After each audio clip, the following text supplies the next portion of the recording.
कारण क्या होता है? कारण ये होता है कि उस समय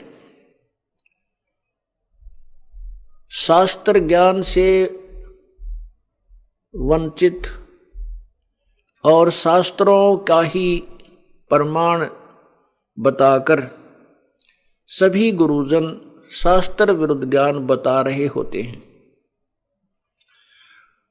और हम उनके द्वारा बताए गए उस लोकवेद को, उस दंत कथा को शास्त्रों में वर्णित ज्ञान मानकर हम स्वीकार कर चुके होते हैं। वो परमात्मा जब आते हैं और वो कहते हैं कि जो ज्ञान तुम्हें बताया गया है ये शास्त्र के विरुद्ध है, यथार्थ ज्ञान ये है जो मैं तुम्हें बता रहा हूं। लेकिन हम अर्थात मानव समाज उस परमात्मा के उस तत्व ज्ञान पर विश्वास नहीं करता। क्यों नहीं करता? क्योंकि सभी सदग्रंथ जैसे पवित्र चारों वेद, पवित्र श्रीमद् भगवत गीता जी, पवित्र 18 पुराण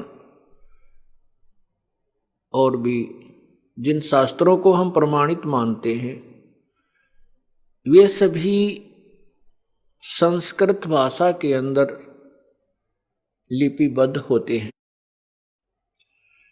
परमात्मा अपने साधारण भाषा में, सिंपल लैंग्वेज में, उन्हीं शास्त्रों में छुपे गूढ़ रहस्य को अपनी कबीर वाणी के द्वारा, कबीर गिरह के द्वारा, अमृतवाणी के द्वारा, लोकोक्तियों की अर्थात पद्य भाग की शकल में, पद्य भाग के रूप में वो उच्चारण करते हैं, उस ज्ञान को बोलते हैं। वो अज्ञानी ऋषि महर्षि, जिनको हम महर्षि कहते रहे, लेकिन वो बिल्कुल अज्ञानी थे। उनको ना वेदों का ज्ञान था, ना गीता जी का ज्ञान था, ना 18 पुराणों को वो समझ सके। उन ऋषियों और उस समय के गुरुओं किस समय, जब परमात्मा आज से 600 वर्ष पूर्व आए थे, को संस्कृत भाषा के विद्वान मानकर और हम ये सोच लेते थे कि जो सदग्रंथों के विषय में कबीर जी बता रहे हैं वो संस्कृत के अंदर लिखे हुए हैं। और वो अज्ञानी गुरुजन कहा करते थे कि ये जुलाहा, ये कबीर धानक, ये संस्कृत से अपरिचित है, ये संस्कृत भाषा नहीं जानता, इसलिए इसके द्वारा बताई गई जो शास्त्रों का ज्ञान है वो झूठा है। तो हम भी अशिक्षित थे, अर्थात हमारे पूर्वज उस समय अशिक्षित थे, वो भी संस्कृत भाषा से अपरिचित थे। और दूसरी तरफ परमात्मा कबीर जी भी अक्षर ज्ञान रहित लीला कर रहे थे। वैसे तो वो परमात्मा थे, वो सब अक्षरों को, सब भाषाओं को अच्छी तरह जानते थे, परंतु जो विद्वान की परिभाषा हमने जान रखी है वो भी विपरीत है। यजुर्वेद अध्याय नंबर 40 के मंत्र नंबर 10 व 13 में स्पष्ट किया है कि कोई तो अक्षर ज्ञान युक्त, जिसने थोड़ी सी विद्या अक्षर ज्ञान सीख लिया है, जानता है, उसको हम कोई विद्वान कहता है। और जिसको अक्षर ज्ञान नहीं है उसको हम विद्वान कह देते हैं। लेकिन विद्वान और अविद्वान की परिभाषा भी सत्य यथार्थ रूप में वो तत्वदर्शी संत ही बताएगा।